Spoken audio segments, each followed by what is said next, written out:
সরকার থেকে পদত্যাগ করে নতুন দলের হাল ধরলেন নাহিদুল ইসলাম। তো আপনার সরকার প্রধান ডক্টর ইউনূস ছাত্ররা রাজনৈতিক দল করতে চায় নাই। কিন্তু তিনি উদ্বুদ্ধ করলেন। তার প্রেস সচিব আরও মনে করেন এক ধাপ আগিয়ে বলে দিলেন পদত্যাগের দিন যে নাহিদুল ইসলাম প্রধানমন্ত্রী হবেন।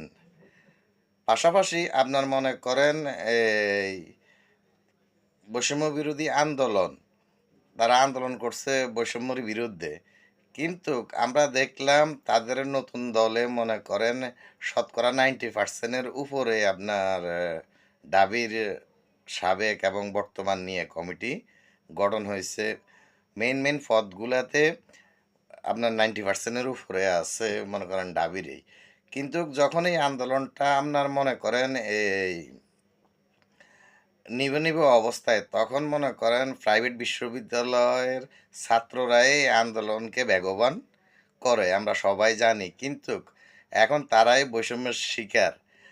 আর এই বৈষম্যের শিকার হওয়ার কারণেই মনে করেন এই দল গঠনের আগে কত যে নাটক গেল মনে করেন অনেক সাবেক সমন্বয়করা মনে করেন পদত্যাগ করলো, নতুন দল আরও একটা গঠন করলো, আরও অনেক কিছু। তো এই নতুন দল মনে করেন আপনার ভোটের রাজনীতিতে কতটুকু টিকে থাকতে পারবে তারা বারবার উদাহরণ দিতেছে মনে করেন পরিবারতন্ত্রের বাইরে যাইয়া তারা একটা গতানুগতিক দ্বারা করবেন। কিন্তু বৈষম্য তো তাদের মধ্যে রয়ে গেছে, তারাও তো দোয়া তুলসী পাতা নয়। তো এমতো অবস্থায় এই নতুন দল কতটুক আপনার নাগরিক এবং জাতির প্রত্যাশা পূরণ করতে পারবে তা দেখার বিষয়। তবে আমরাও সবাই চাই নতুন একটা দল হোক।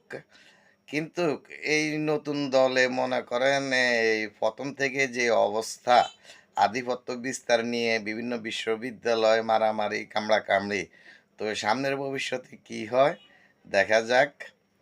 ধন্যবাদ, ভালো থাকুন।